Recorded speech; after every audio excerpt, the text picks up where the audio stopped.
మీ business ఏదైనా మీ ఊర్లో promotion చేయాలంటే అది సుమన్ టీవీతోనే సాధ్యం. ఇప్పుడే సంప్రదించండి. హాయ్ హలో నమస్తే వెల్కమ్ టు సుమన్ టీవీ. నేను మీ సుకన్య. ముందుగా మా సుమన్ టీవీ ప్రేక్షకులకు శ్రావణ మాస శుభాకాంక్షలు. శ్రావణ మాసం అనగానే గుర్తొచ్చేది మంచిగా పూజలు చేస్తుంటారు, బాగా గుళ్ళకి వెళ్తూ ఉంటారు. అలాగే ఈ శ్రావణ మాసంలో ఎన్నడూ లేని విధంగా ప్రత్యేకమైన పూజలు వ్రతాలతో ఆడవాళ్ళందరూ కూడా మునిగి తేలుతూ ఉంటారు.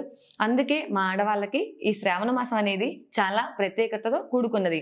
కానీ ఇన్ని మాసాలు ఉన్నప్పటికీ ఈ శ్రావణ మాసమే ఎందుకు విశిష్టత కలది, అసలు ఏంటి దాని యొక్క విశిష్టత అనే దాని గురించి చెప్పడానికి మరి వలేటిపారం వాస్తవ్యులు సాయిరాం గారు మనతో ఉన్నారు. మరి దాని గురించి విశిష్టత ఏందో ఆయన మాటల్లోనే తెలుసుకుందాం. నమస్తే సాయిరాం గారు. నమస్తే అమ్మ. సాయిరాం గారు, మరి మనకి మాసాలు చాలా ఉన్నప్పటికీ కూడా మా ఆడవారికి ప్రత్యేకంగా శ్రావణ మాసం అనగానే ఒక పండగలాగా చూస్తారు. ఆ నెల మొత్తం కూడా విశిష్టమైన పూజలతో, విశిష్టమైన ఇవి వ్రతాలతో చాలా అంటే చాలా అధికంగా పూజలు చేస్తూ ఉంటారు. మరి ఎందుకు దానికి అంత ప్రత్యేకత? వాస్తవానికమ్మా, కార్తీక మాసం మాసాలన్నింటిలోనూ అత్యంత పుణ్యప్రదమైనది శాస్త్రం. నాస్తి కార్తీక సమాన మాసే నాస్తి కేశవ సమాన దేవో నాస్తి ఏకాదశి సమాన తిథి. నిజానికి మాసాల్లో కార్తీక మాసం యొక్క ప్రాశస్త్యమే బాగా ఎక్కువగా కనపడుతున్న. పైగా కార్తీక పురాణం అనేటటువంటి ఉప పురాణం కూడా మనకు ఉన్నది వాడుకలో.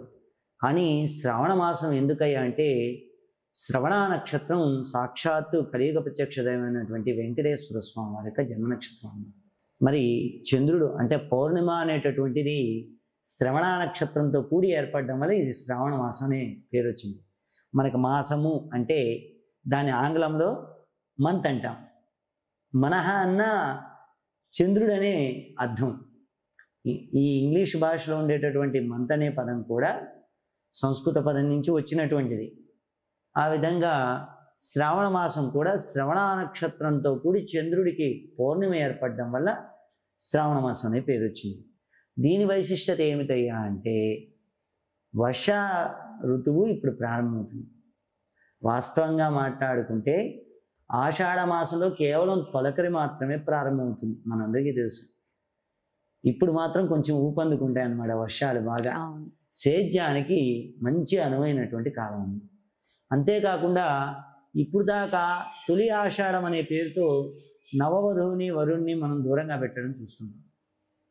వారికి దాంపత్యం ఇంకా కొనసాగించేదానికి అనుగుణంగా వ్రతాలు చేసుకోవడానికి యోగ్యమైనటువంటి మాసం. అందుకే శ్రావణ మాసం ప్రాశస్యం.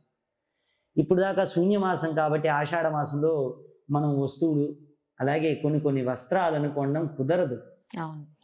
అలాగే వాయనాలు సారెలు ఇవ్వడం కొన్ని కార్యాలకు కుదరదు. అటువంటి సందర్భంలో శ్రావణ మాసంలో వాటిని ఆచరించుకోవడంలో విశిష్టత ఏర్పడింది. అంతేకాకుండా శ్రావణ మాసంలో ముఖ్యమైనటువంటిది ఏమిటంటే వ్రతాలు. లక్ష్మీదేవికి ఎంతో ప్రీతికరమైన మాసాల్లో శ్రావణ మాసం ముందుగా ఉంటుంది. కాబట్టి ఆ శ్రీ మహాలక్ష్మీదేవి మన ఇంటికి ధాన్యలక్ష్మిగా, ధనలక్ష్మిగా, సంతానలక్ష్మిగా కూడా, అంటే అష్టలక్ష్మిలో వీరు ఉన్నారు కదా, ఆ మహాలక్ష్మి మన ఇంటికి చేరాలని ఆ లక్ష్మీదేవి గురించి పౌర్ణమి ముందు వచ్చేటటువంటి శుక్రవారం నాడు కానీ, లేదు కొంతమంది నెల మొత్తం శుక్రవారాల నాడు కానీ వరలక్ష్మి నోములు, అందుకే వరాలను ఇచ్చేటటువంటి తల్లి వరలక్ష్మి నోములు వేయడం అనేటటువంటి తెలుగుతున్నది. అలాగే శ్రావణ మంగళ గౌరీ నోములు అనేటటువంటి జరుగుతాయి. ముత్తైదువులకి పసుపు కుంకుమ భాగ్యాన్ని అందించేటటువంటి ప్రధాన దేవత గౌరీదేవి. ఆ గౌరీదేవి వివాహానికి అధిదేవత కూడా. మన మెడలో ఉన్న మంగళసూత్రం కానీ, పాపిటన కుంకుమ కానీ అంతా గౌరీదేవి. అటువంటి గౌరీదేవి యొక్క పూజకు కూడా ప్రధానమైన మాసాల్లో ఈ యొక్క శ్రావణ మాసం కూడా ఒకటి. కాబట్టి శ్రావణ గౌరీ నోములు, శ్రావణ వరలక్ష్మి నోములు రెండు కూడా ఈ మాసంలో ఆచరించుకోవడం జరుగుతున్నది. అంతేకాకుండా శ్రావణ మాసం ముహూర్తాలకి చాలా శ్రేష్టమైనటువంటి మాసం. మొత్తం మనకున్నటువంటి చైత్రాది పాల్గొన మాస పర్యంతరం ఉన్నటువంటి 12 మాసాల్లోనూ ప్రప్రథమంగా శ్రావణ మాసం ఒకటి, వైశాఖ మాసం ఒకటి, మాఘమాసం ఒకటి, కార్తీక మాసం ఒకటి, ఇవి ముఖ్యమైనటువంటి పుణ్యమాసాలుగా ఎంతో పరిగణింపబడ్డాయి. మన పురాణాల్లోనూ వేద ఇతిహాసాల్లోనూ ఉన్నాయి కూడా. అటువంటి ఈ మాసాల్లో ఒక మాసమైనటువంటి ఈ యొక్క శ్రావణ మాసం మరి దక్షిణాయనంలో వస్తుంది. అంటే ఇప్పుడు దాకా సూర్యుడి ఎండలో ఎంతో తాపాన్ని మనం కొనుక్కొని వచ్చుకొని ఉన్నాం, పాపం ఎంతో ఇబ్బంది పడతాం. ఈ వర్షం వల్ల మనకు కొంత ఉపశాంతి ఏర్పడుతుంది. ఇటువంటి సమయాల్లో ఇంకొకటి కూడా ఉంది, మనకు ఆరోగ్య సమస్యలు ఏర్పడేటటువంటి ప్రమాదం కూడా పొంచి ఉన్నది. ఎందుకని? మనకి రెసిస్టెన్స్ పవర్ అంటారు, వ్యాధి నిరోధక శక్తి తగ్గుతుంది. కాబట్టి మన సనాతన హైందవ ధర్మంలో ఈ వ్రతాలు, పూజలు, నోముల పేరుతో చక్కని అమ్మవారికి బెల్లంతో కూడినటువంటి మరి పొంగళ్ళు నైవేద్యం పెట్టడం జరుగుతున్నది. స్త్రీ ఆరాధన ముఖ్యమైన మాసం. కాబట్టి ఎందుకేం చేస్తున్నాం అంటే ప్రకృతి ఎలాగో స్త్రీ అలాగే. కాబట్టి సృష్టికర్త మరి స్త్రీ పురుషులుగా మనల్ని ఎలాగైతే సృష్టించినాడో ఆ సృష్టికర్త యొక్క సృష్టిలో కూడా స్త్రీతత్వం, పురుషతత్వం కూడా కనపడుతుంది. మూడో తత్వం ఉన్నది, అది నపుంసక తత్వం. దాని గురించి తర్వాత చెప్పుకుందాం. ఈ స్త్రీతత్వాన్ని ప్రధానంగా ఆరాధించాల్సిన మాసాల్లో ఈ శ్రావణ మాసానికి కేటాయించారు పెద్దలు.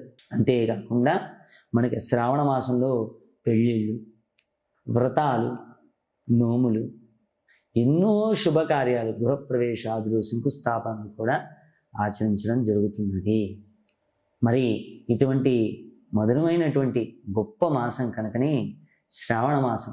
శ్రవణం అంటే వినడం, శ్రవణం అంటే అర్థం ఏంటమ్మా? వినడం. అటువంటి చక్కగా కథలు చెప్తారయ్యా వినండి, కథలు చెప్తారయ్యా దేవతల గురించి అవి వినండి అని చెప్పడంలోనే అంతరార్థం శ్రావణ మాసం. అందుకే మీరు అడిగారు మొట్టమొదటిగా స్వామి వ్రతాలు, నోములు ఎందుకు ఎక్కువగా చేసుకుంటారని. ఆ కథలు, దేవుడి యొక్క కథలు విని ఆ కథల్లో అంతరార్థాన్ని తెలుసుకొని నీతిని గ్రహించి మనం కూడా ఆరోగ్యవంతులమై జీవించాలి. మనము పొంగల ప్రసాదం పెట్టడం వల్ల బెల్లంలో మనకి తెలుసు ఎన్ని మంచి మెడికల్ ప్రాపర్టీస్ ఉన్నాయి. అవన్నీ కూడా ఐరన్ బాగుంటుంది, రక్తానికి మంచిది, దేహంలో ఉన్నటువంటి మలినాన్ని శుద్ధి చేయడానికి ఉపయోగపడే పదార్థాలు ఉన్నాయి. అంతేకాకుండా అమ్మవారికి పెట్టేటటువంటి పదార్థాలు ఇంకేమున్నాయి అంటే మనం పులిహోర పెడతాం, వడపప్పు పెడతాం. ఇవన్నీ కూడా మనకు ఆరోగ్యాన్ని ఇచ్చేటటువంటి వస్తువు.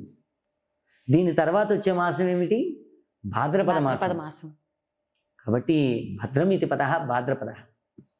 కాబట్టి ఆ మాసాల్లో పితృదేవతల యొక్క ఆరాధన ప్రధానమైనది. అటువంటి మాసాల్లోనే మనకి గణేష నవరాత్రులు కూడా వస్తాయి. అవి రాకముందు మనము వ్యాధి నిరోధక శక్తిని పెంచుకోవడానికి, అలా పెంచుకొని మనం వృద్ధిలోకి రావడానికి ఈ శ్రావణ మాసం తోడ్పడుతుంది. కాబట్టి దీనికి విశిష్టతనిచ్చారు. శ్రావణ మాసం తర్వాత వచ్చేటటువంటి భాద్రపద మాసం కూడా శూన్యమాసమే. కాబట్టి అటు ఆషాఢ మాసం, ఇటు భాద్రపద మాసం రెండు శూన్యమాసాలు. కాబట్టి ఎక్కువ శుభ కార్యక్రమాలు ఎక్కువగా శ్రావణ మాసంలోనే జరుగుతాయి. అటువంటి గొప్ప మాసం కాబట్టి మనం కూడా శ్రావణ మాసంలో వచ్చేటటువంటి వరలక్ష్మి నోములు, మంగళగౌరి వ్రతాలు, అలాగే ఎంతో భగవంతుడికి సంబంధించినటువంటి పుణ్య చరిత్ర శ్రవణాలు చేయడం ద్వారా మనకి శ్రావణ మాసం యొక్క ఆ అనుగ్రహం, ఆ కాలపురుషుడు, వేద పురుషుడు యొక్క అనుగ్రహం కూడా మనకు కలుగుతాయి. కాబట్టి భగవద్బంధువులందరూ కూడా ఆ మహాలక్ష్మీదేవి యొక్క, అలాగే ఆ మాంగళ్య గౌరీ దేవత యొక్క అనుగ్రహం కలిగి అందరూ సుఖశాంతులతో వర్ధిల్లాలని సర్వే జనాః సుఖినో భవంతు.